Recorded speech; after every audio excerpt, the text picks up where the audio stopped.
In this episode of Alien Agenda, Colonel Gene uncovers one of the most astonishing UFO encounters ever recorded. You'll also hear revelations from Lieutenant Colonel Stevens about secret post-war German research, hidden Air Force projects, and evidence buried deep in classified archives. From high-altitude chases to mysterious deaths, this episode pieces together the clues that suggest we may not be alone, and that the truth has been hidden for decades. Let's hear from Colonel Gene.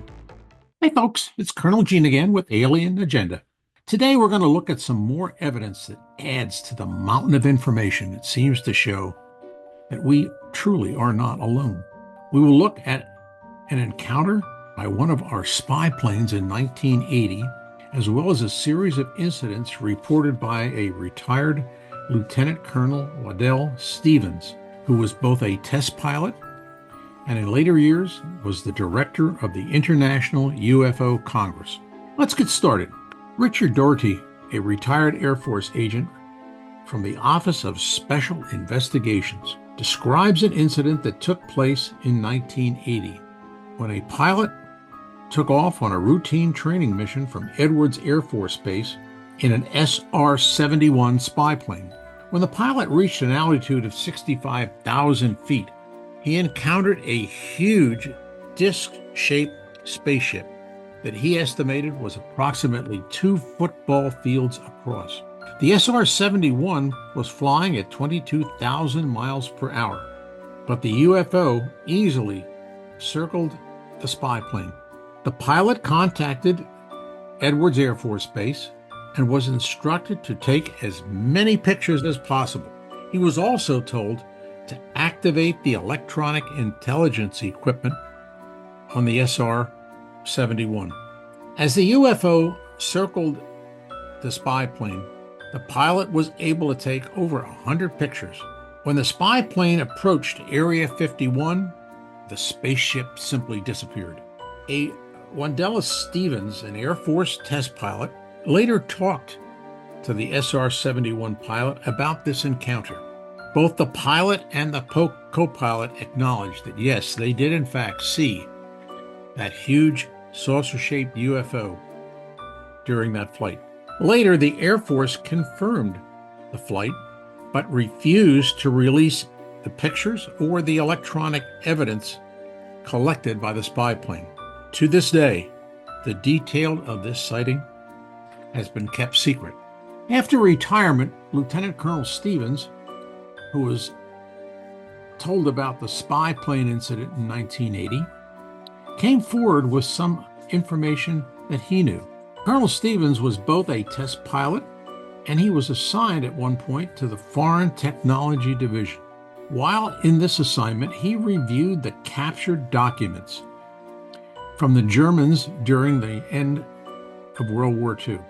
In April of 1945, there was a mad scramble to acquire the German documents, research, equipment, and scientists. Among some of the most sensitive information was work that the Germans were doing on what they called flying discs. Many believed that the Germans may have been trying to reverse engineer the crash of some UFOs that may have taken place in early 1940s.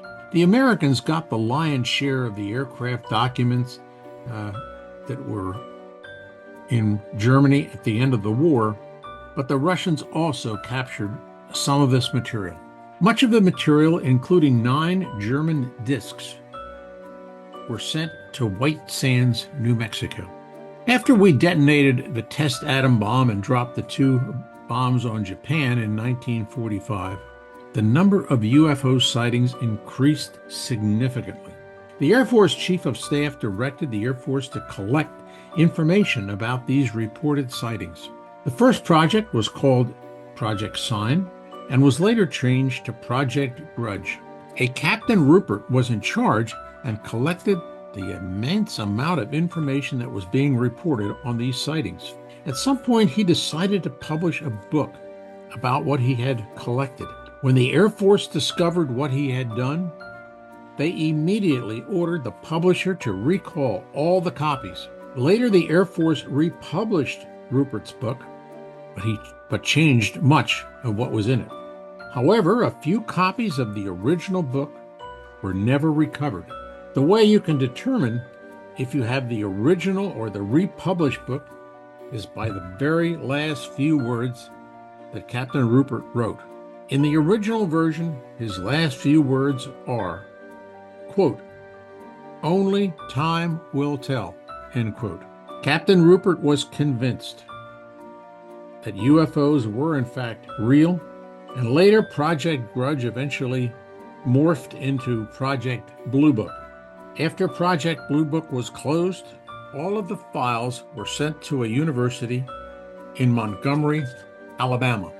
After Colonel Stevens' assignment to review the German documents, he was then sent to Alaska and a unit that was spying on the Russians. There had been a lot of UFO sightings in Alaska, and some military thought that some of it might be from Russian aircraft, because they had, in fact, retrieved much of the material after World War II, as well as one of the most famous crashes in 1948, which became known as the Russian Roswell incident.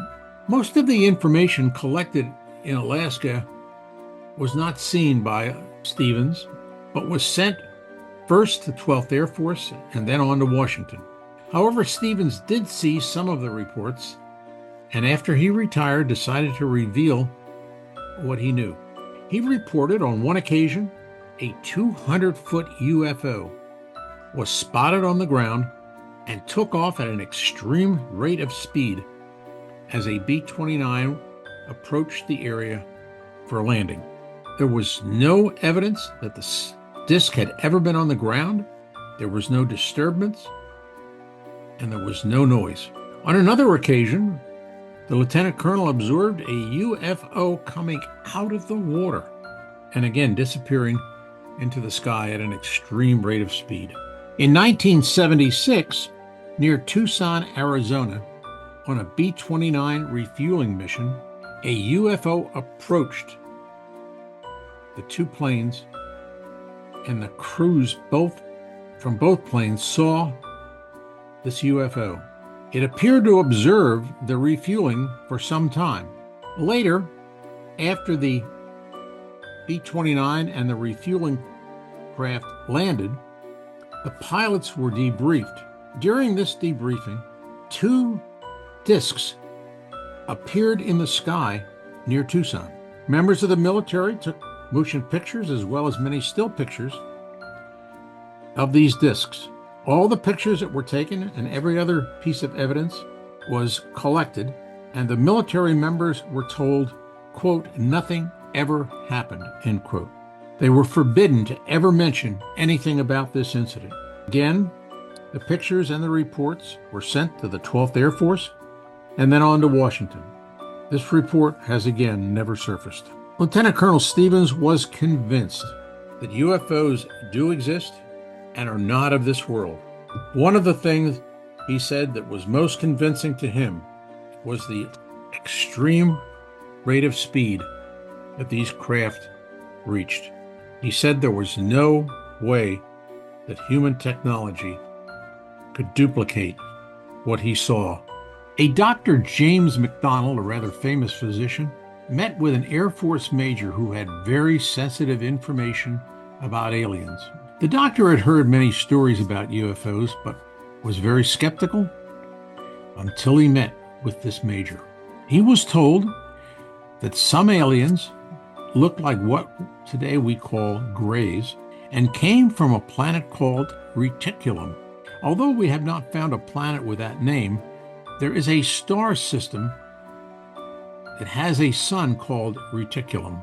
The major claimed, as with most other evidence, everything was sent up the line and never seen again.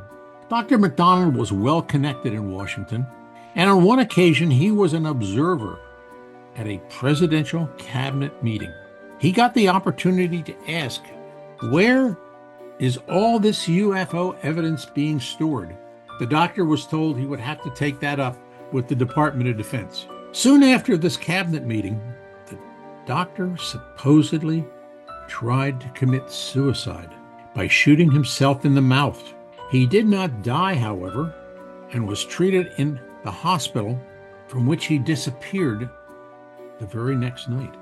The following day, his body was found in the desert with a second hole shot to the left side of his head.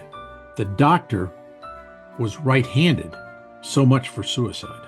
All of these incidents and the secrecy with which the evidence was handled add to the suspicion that our government is hiding proof of UFO and alien visiting our planet.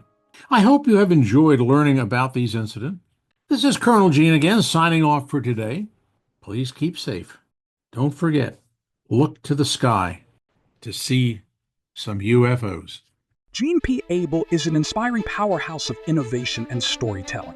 A distinguished retired Army colonel, he has helped shape great advancements in nuclear security, financial systems, and education. Today, he fuels his passion for creativity as a celebrated author of thrilling speculative fiction and thought-provoking historical tale. Dive into Gene's extraordinary literary universe on his website, where science fiction meets history in unforgettable adventures. Explore standout titles like What If Anything Is Out There?, The Inn of Destiny, and Our World Without Hitler. Visit GenePAbelBooks.com and be inspired.